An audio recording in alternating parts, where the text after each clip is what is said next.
Sainte Mechtilde et les âmes du purgatoire. Cela se passa en Suisse, à Einsiedeln, un lieu de pèlerinage marial.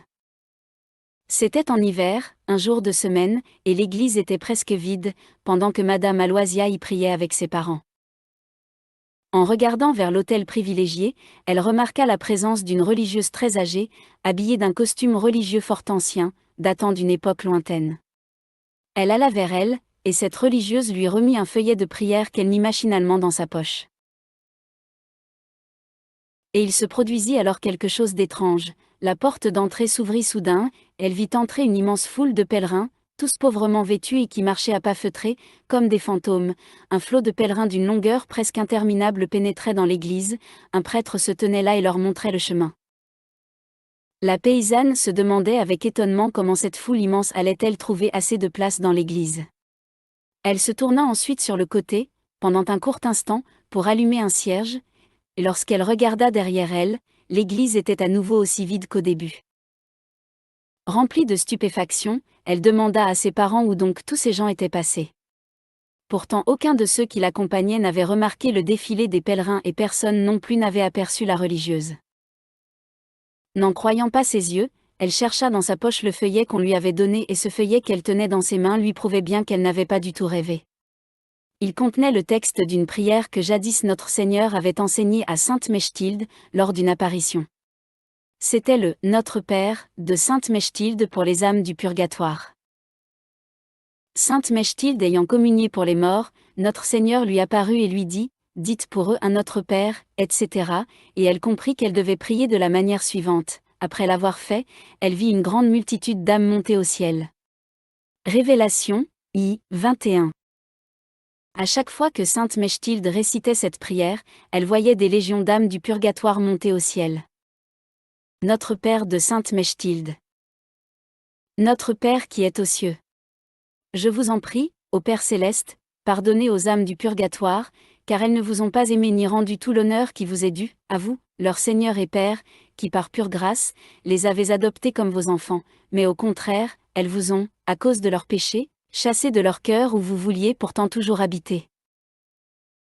En réparation de ces fautes, je vous offre l'amour et la vénération que votre Fils incarné vous a témoigné tout au long de sa vie terrestre, et je vous offre toutes les actions de pénitence et de satisfaction qu'il a accomplies et par lesquelles il a effacé et expié les péchés des hommes.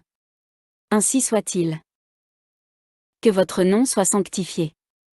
Je vous supplie, ô Père très bon, pardonnez aux âmes du purgatoire, car elles n'ont pas toujours honoré dignement votre saint nom, mais elles l'ont souvent prononcé en vain et elles se sont rendues indignes du nom de chrétien par leur vie de péché.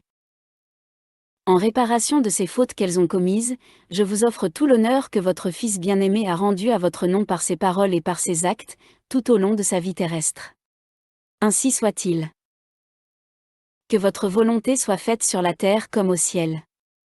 Je vous en prie, ô Père très bon, pardonnez aux âmes du purgatoire, car elles n'ont pas toujours soumis leur volonté à la vôtre, elles n'ont pas cherché à accomplir votre volonté en toutes choses, et même elles ont souvent vécu et agi en ne faisant que leur volonté.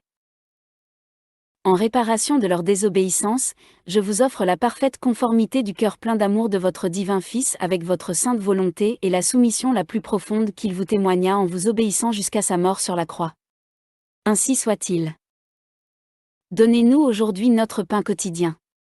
Je vous en prie, ô Père très bon, pardonnez aux âmes du purgatoire, car elles n'ont pas toujours reçu le Saint-Sacrement de l'Eucharistie avec assez de désir, mais elles l'ont souvent reçu sans recueillement ni amour, ou même indignement, ou encore elles ont même négligé de le recevoir. En réparation de toutes ces fautes qu'elles ont commises, je vous offre l'éminente sainteté et le grand recueillement de notre Seigneur Jésus-Christ, votre divin Fils, ainsi que l'ardent amour avec lesquels il nous a fait cet incomparable don. Ainsi soit-il. Pardonnez-nous nos offenses, comme nous pardonnons à ceux qui nous ont offensés.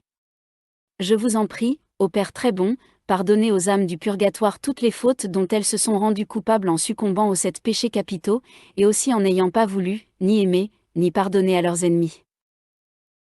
En réparation de tous ces péchés, je vous offre la prière pleine d'amour que votre divin Fils vous a adressée en faveur de ses ennemis lorsqu'il était sur la croix. Ainsi soit-il. Et ne nous laissez pas succomber à la tentation. Je vous en prie, ô Père très bon, pardonnez aux âmes du purgatoire, car trop souvent elles n'ont pas résisté aux tentations et aux passions, mais elles ont suivi l'ennemi de tout bien et se sont abandonnées aux convoitises de la chair. En réparation de tous ces péchés aux multiples formes, dont elles se sont rendues coupables, je vous offre la glorieuse victoire que notre Seigneur Jésus-Christ a remportée sur le monde ainsi que sa vie très sainte, son travail et ses peines, sa souffrance et sa mort très cruelle. Ainsi soit-il. Mais délivrez-nous du mal et de tout châtiment en vertu des mérites de votre Fils bien-aimé et conduisez-nous, ainsi que les âmes du purgatoire, dans votre royaume de gloire éternelle qui s'identifie à vous. Ainsi soit-il.